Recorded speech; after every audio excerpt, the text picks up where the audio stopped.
한 찬양 인도자가 있었습니다. 그냥 평범한 사람입니다.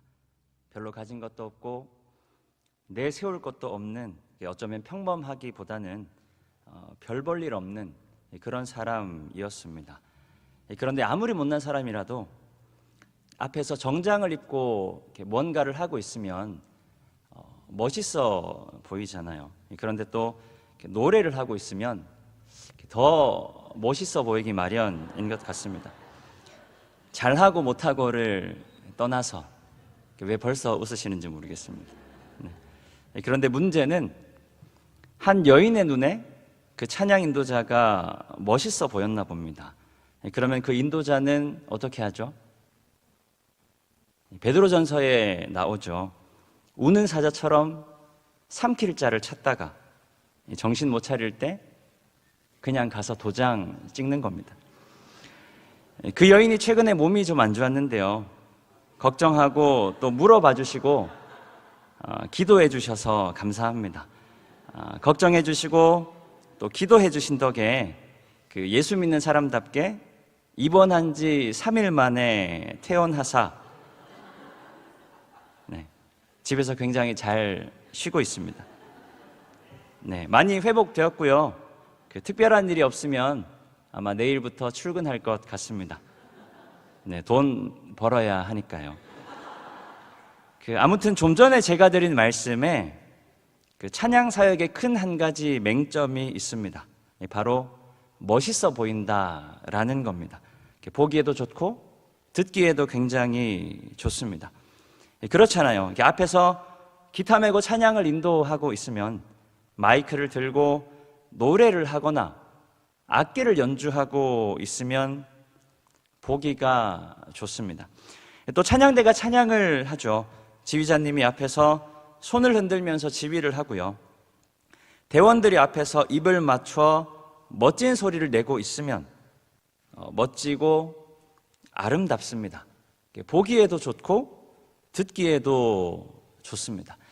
제가 대학에 들어갈 때쯤 우리나라 경배와 찬양 예배의 부흥기 막바지쯤이었습니다. 많게는 몇천 명이 모이는 회중들 앞에서 찬양을 인도하는 분들이 제법 많이 있었는데요, 굉장히 멋있어 보였습니다. 그래서 저도 찬양 인도를 잘 하는 사람이 되고 싶었습니다. 처음에는 악기도 배우고 유명한 인도자의 습관이나 멘트를 따라 해보다가 예배에 대해서도 관심을 가지게 되었습니다. 그렇게 몇 차례 예배 학교를 찾아다니면서 강의를 통해 깨닫게 된 것이 한 가지 있습니다. 찬양으로 섬기는 사람, 찬양 사역자는, 아니 심지어 회중석에 앉아서 함께 찬양하고 예배하는 사람들까지도 정말 중요한 것은 최대한 내가 드러나지 않아야 하는구나, 최대한 내가 고집되지 않아야 하는구나입니다. 왜냐하면 내가 드러날수록 하나님이 가려지기 때문입니다. 예배를 고민하는 사람들 사이에서 여러 가지 시도들이 있었습니다. 인도자도 그리고 찬양대도 회중과 한 방향으로 십자가를 보면서 찬양을 하기도 하고요, 찬양을 인도하는 사람을 제외하고는 노래하는 사람도 악기를 연주하는 사람도 아예 휘장 뒤에서 하기도 하고, 그리고 심지어는 인도자까지 보이지 않게 하는 그런 여러 가지 시도들이 있었습니다. 어떤 게 정답이라고 할 수는 없지만 모두가 다 동일한 고민에서 출발하는 겁니다. 어떻게 하면 내가 아니라 하나님이 드러날 것인가? 어떻게 하면 내가 아니라 하나님이 영광 받으실 것인가? 오늘은 세 가지 단어를 통해서 본문의 말씀을 살펴보려고 합니다. 첫 번째는 쉬르, 노래 혹은 찬양이라는 뜻이고요. 두 번째는 아마드, 서다라는 뜻입니다. 그리고 세 번째는 아스테이오스, 아름답다라는 뜻입니다. 오늘 보면 31절 말씀 함께 읽겠습니다. 언약궤가 평안을 얻었을 때에 다윗이 여호와의 성전에서 찬송하는 직분을 맡긴 자들은 아래와 같았더라. 찬송으로 번역된 단어가 좀 전에 말씀드린 쉬르라는 단어인데요, 그런데 쉬르는 원래 찬송이라는 의미 이전에 노래라는 의미입니다. 그런데 당시 사회의 노래가 갖고 있는 의미가 조금 특별합니다. 지금은 돌아가셨는데요. 그 가수 송대관 아저씨께서 부른 유행가라는 노래가 있었죠. 가사가 대략 이렇습니다. 유행가 신나는 노래 나도 한번 불러본다. 쿵쿵 따 짜리자짜. 네, 무슨 의미인지 제가 무슨 의미인지는 모르겠지만, 네. 그리고 나서 이제 이런 고백이 이어집니다. 유행가 노래 가사는 우리가 사는 세상 이야기. 그러니까 노래 안에는 우리가 살아가는 세상 이야기가 들어있다. 사랑도 있고, 그리고 이별도 있고, 눈물도 있고, 기쁨과 감사, 환난과 고통, 말로 다 할 수 없는 삶의 이야기가 녹아져 있는 것이 바로 노래라는 겁니다. 그러니까 노래는 단순히 입에서 나오는 흥얼거림이나 음의 배열과 조화에 의미 없는 가사를 더한 것을 넘어서 무언가를 기록하는 것이 힘들었던 시절에 표현해내지 못했던 감정을 표현하고 역사적인 사건을 기억하고 믿음을 고백하는 행위가 바로 노래라는 겁니다. 그러니까 분명히 다른 사람이 지은 노래인데도 이 노래에 내 삶을 녹여낼 수 있을 때 진짜 노래가 된다라는 말입니다. 마찬가지로 찬송한다는 것은 하나님의 신실하심, 내 삶에 일하시는 하나님을 기억하고 그리고 나의 믿음을 고백하기 위한 행위입니다. 단순히 하모니, 적절한 음의 배열과 그 위에 놓여진 적절한 가사를 읊조리는 것이 찬송이 아니라 그 가사가 고백하는 바를 통해 내 삶을 고백하고 그리고 그 가운데 일을 하시는 하나님을 내가 만나는 것, 그 하나님을 내가 노래하는 것이 찬송입니다. 그러니까 네 삶에 일하시는 하나님은 별로 의미가 없는 겁니다. 네 삶에 역사하시는 하나님은 오히려 공허함만 남길 뿐입니다. 내 삶에 일하시는 하나님을 내가 고백하는 것, 내 삶에 역사하시는 하나님을 내 마음과 입술을 통해 노래하는 것이 바로 찬송입니다. 그래서 세련된 가사와 음정보다 어떤 것이 중요한가 하면 바로 하나님이 드러나는 것이 중요하다. 내 삶에 신실하게 역사하시고 일하시는 하나님이 내 입술을 통해 드러나는 것이 중요하다.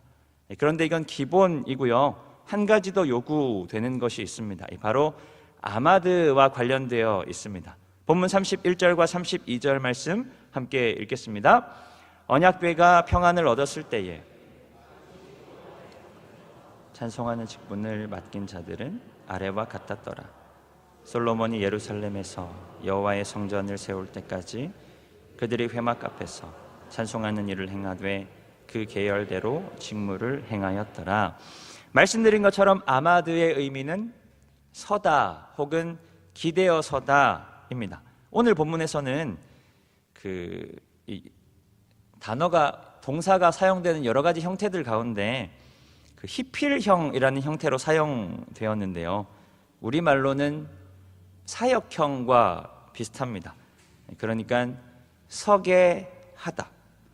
그래서 맡긴 혹은 새 번역에서는 임명한으로 번역되었습니다. 그런데 히필형의 중요한 포인트가 한 가지 있습니다.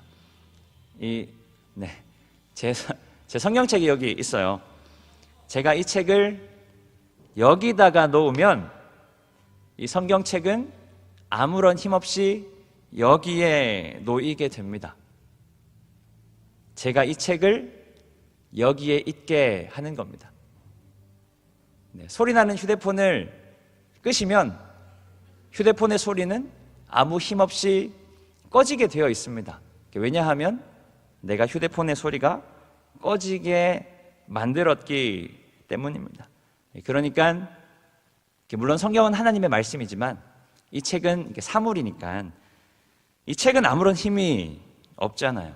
그냥 제가 하는 대로 여기에 놓이게 되는 겁니다. 그러니까 조금 더 정확하게는 여기에 있게 되는 겁니다. 왜냐하면 제가 여기에 놓았기 때문입니다. 자세한 설명으로 이해가 잘 되시죠? 그러니까 맡겼다라는 건 그런 걸 의미하는 겁니다. 내 뜻과 의지는 전혀 없습니다. 전혀 중요하지 않습니다. 오히려 나에게 맡긴 자, 나를 여기에 있게 한 분의 뜻만 있어야 한다. 하나님께서 맡기시고 그리고 내가 맡은 거잖아요. 그러니까 내 뜻은, 맡은 자의 뜻은 하나도 없어야 합니다. 오직 우리에게 맡기신 분 하나님의 뜻만 있어야 한다. 우리를 여기에 세우신 분 하나님의 뜻만 존재해야 합니다. 하나님의 뜻, 하나님의 생각만이 나를 통해 온전히 드러나야 한다. 예배의 권위와도 굉장히 밀접히 관련이 있는데요. 좀 고전적인 이야기이긴 하지만 한 선교단체에서 주장하는 예배의 권위 구조가 있습니다. 예배를 위해서 예배 인도자, 말씀 인도자, 찬양 인도자, 기도 인도자를 세우는데요. 찬양 인도자와 기도 인도자는 이해가 쉬울 것 같고요. 예배 인도자는 말 그대로 예배 전체를 총괄하는 사람을 말합니다. 그리고 말씀 인도자는 설교자입니다. 하나님 다음의 예배의 최고 권위자는 예배 인도자입니다. 모든 예배는 예배 인도자의 결정에 따라 흘러갑니다. 일반적으로 교회에는 예배 인도자와 말씀 인도자가 통일된 경우가 많습니다. 바로 교회의 담임 목사님입니다. 예배하는 사람들은 하나님을 드러내는 것은 당연하거니와 하나님 말씀과 교회의 권위에 반드시 순종해야 한다. 좀 단적인 예지만 찬양을 20분 인도하기로 했는데 갑자기 와서 15분만 하세요 라고 이야기하면 그냥 15분만 하는 겁니다. 힘들 것 같은데요, 어려울 것 같은데요, 이런 게 없는 거예요. 이렇게 하세요라고 하면 그냥 순종하는 마음으로 말씀 따라 행하는 겁니다. 32절에 보면요, 그 계열대로 직무를 행하였다라고 기록합니다. 맡겨주신 분의 의도에 따라 맡겨진 바대로 맡겨진 만큼만 찬양대로 세워진 사람들은, 찬양하는 사람들은 하나님에 대한 개인적 고백을 넘어서 예배 공동체 안에서 공적인 역할을 감당했다. 맡겨주신 것을 맡은 자들은 공적 역할을 감당하는 것입니다. 그래서 요구되는 것이 바로 거룩함과 공교함입니다. 유명한 찬양 인도자인데요, 매트 레드맨이라는 사람이 있습니다. 그 사람이 쓴 세상을 비추는 예배자라는 책에 있는데 이렇게 이야기합니다. 예배하는 사람들의 공적 역할에 대해 이야기하는 거죠. 예배자는, 예배하는 사람들은, 찬양하는 사람들은, 그리스도인들은 거룩함과 공교함을 통해서 세상을 비추는 존재, 세상을 깨우는 존재가 되어야 한다. 그래서 먼저는 잘 사셔야 됩니다. 하나님 말씀대로 예수님 가르침을 따라 잘 살아야 합니다. 누가 봐도 본이 되게 살아야 합니다. 이게 기본이고요. 그 후에 공교함을 위해서 노력해야 합니다. 그렇게 우리의 삶으로도, 우리의 연주와 입술의 고백으로도 아름다운 하모니를 이루어가는 것이 예배자들에게 그리고 그리스도인들에게 맡겨주신 사명입니다. 말씀과 삶의 아름다운 하모니를 통해 우리는 세상을 비추어야 합니다.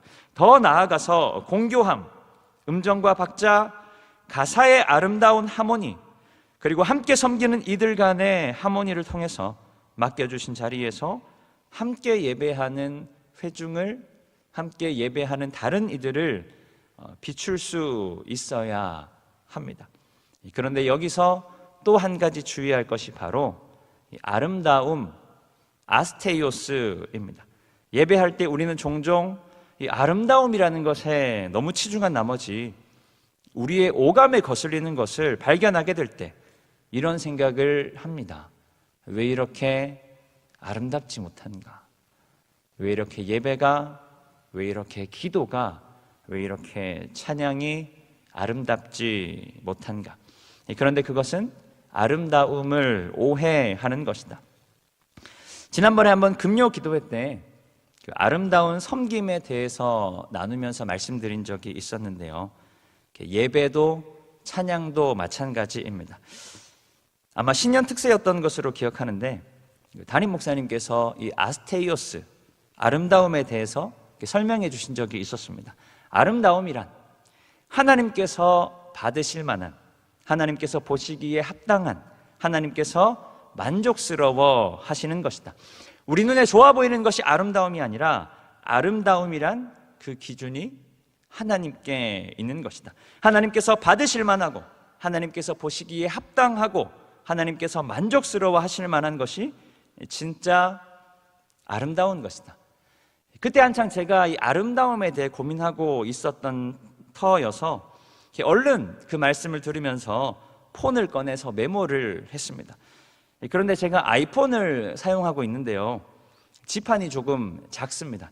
지판이 좀 작다 보니 가끔씩 오타가 나오는데, 그날도 담임 목사님의 말씀을 들으면서 급하게 받아 적는데 하나님께서 받으실 만한, 하나님께서 보시기에 합당한, 하나님께서 만족스러워 하시는 이라고 써야 되는데 다 쓰고 보니까 하나님께서 받으실 만한, 하나님께서 보시기에 합당한, 하나님께서 만족스러워 하시는, 이렇게 쓴 거예요. 그런데 그걸 가만히 보고 있으니까 이렇게 보이는 겁니다.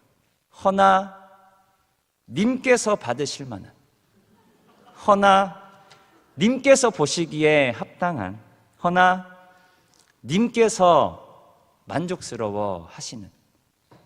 그걸 가만히 보다 보니까 이게 우리의 모습 같다라는 생각이 들었습니다. 하나님께서 받으실 만한, 하나님께서 보시기에 합당한, 하나님께서 만족스러워 하시는 아름다운 삶과 예배로 나아가야 되는데 하나님께서 받으실 만한, 하나님께서 보시기에 합당한, 하나님께서 만족스러워 하시는 그런 예배와 찬양에, 그런 아름다움에 집착하고 있다라는 것입니다. 하나님께서 보시기에 어떠하든 사람들이 좋게 여기는 것, 사람들이 아름답다 말하는 것, 내 눈에 좋아 보이고 옳아 보이는 것에 여전히 나도 집착하고 있는 것은 아닌가? 예배의 중심도, 예배의 관객도 내가 아니라, 우리가 아니라 오직 하나님 한 분이십니다. 이게 흔들리면 아무리 화려하고 듣기 좋은 노랫말 연주라 해도 아무런 의미 없는 꽹가리에 불과합니다. 그래서 다윗이 찬양대를 조직한 때를 보면요, 언약궤가 평안을 얻었을 때, 언약궤가 비로소 평안을 얻었을 때 다윗은 찬양대를 조직하기 시작합니다.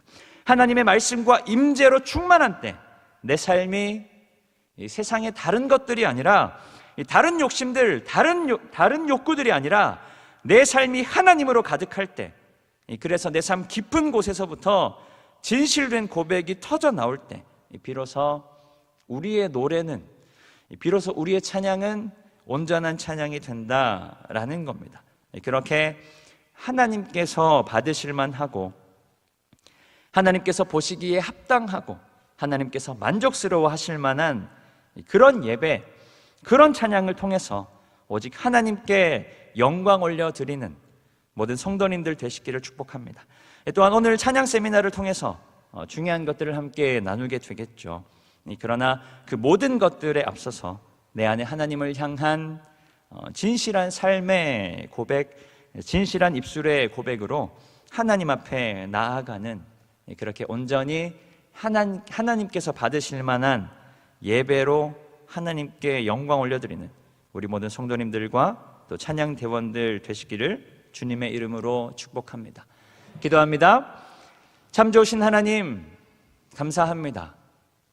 연약한 우리를 예배하는 자로 불러 세워주시고, 그렇게 하나님을 예배하며 또 예배하는 자리에서 하나님을 섬기게 하시니 감사합니다.